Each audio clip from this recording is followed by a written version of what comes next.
comme il voyageait souvent, qu'il disait avoir besoin de marcher dans la forêt, de respirer l'air de la campagne, de méditer, sous les grands arbres du parc. Agitera lui avait plusieurs fois prêté sa résidence en son absence.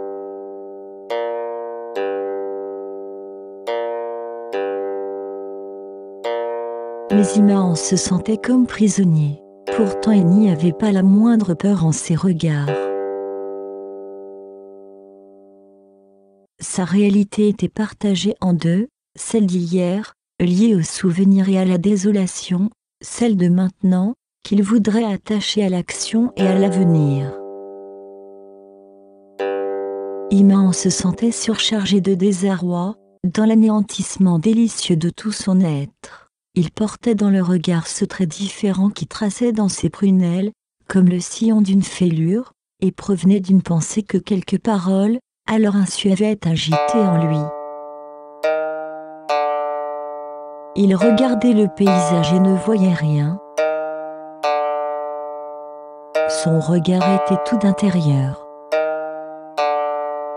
L'expression de ses yeux était déconcertante, il semblait regarder au loin comme si la vie, dans laquelle il était engagé, n'était qu'un passage transitoire, entre deux réalités infiniment plus passionnantes.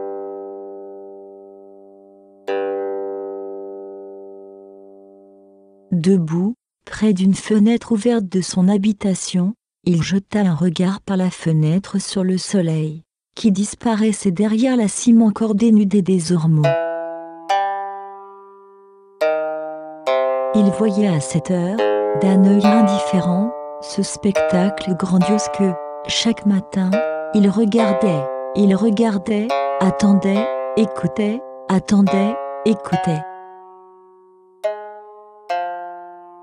Il ne voulait plus regarder le monde dans son miroir, mais se regarder dans l'espace. Il ne pouvait dire à personne quelles étaient les raisons de son absence, ni où il était. Devant l'insoutenable d'une absence de réponse, l'humanité s'en est inventée quelques-unes. Le plaisir, je fais ce que je fais parce que ça me donne du plaisir, et ensuite, à quoi sert de se donner du plaisir puisqu'il ne dure pas toujours ?